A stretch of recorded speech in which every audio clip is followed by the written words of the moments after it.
les dirigeants socialistes d'aujourd'hui sont-ils fondés à revendiquer de la morale en politique?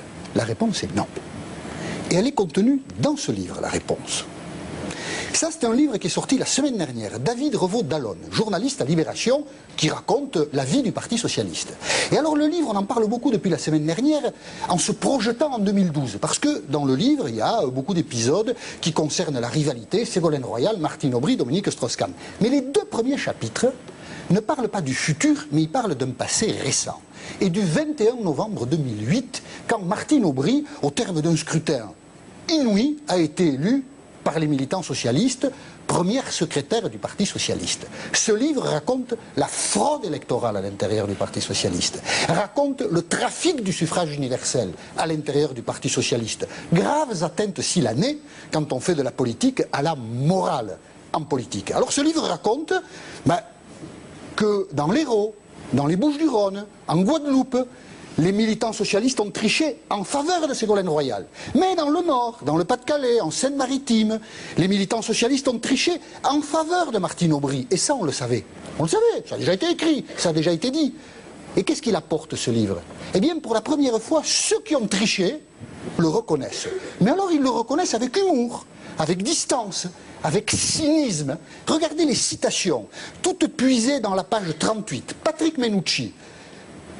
Il est à Marseille, élu, lui, au conseil municipal de Marseille. Il y a eu plein de fraudes, dans tous les sens, chez nous et chez eux. Bravo, monsieur Menucci, bravo, bravo.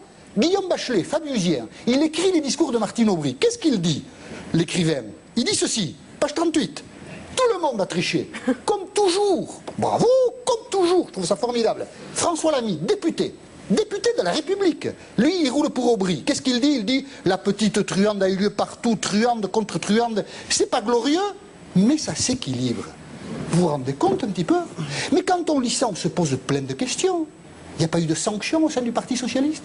Le Parti socialiste est un parti qui vit sans justice, où aujourd'hui les trafiquants du suffrage universel côtoient des militants honnêtes. Personne ne fait le ménage. Que se dit Martine Aubry certains matins? Je suis l'élu de la triche. Que se dit Ségolène Royal certains matins? Des gens qui me soutiennent ont triché. Elles vivent bien avec ce genre de pensée. Les journalistes même, je ne m'exclus pas de la critique. Pourquoi ne posent-ils pas plus souvent la question? Mais dites la triche là. Qu'est-ce que vous faites pour les gens qui ont triché?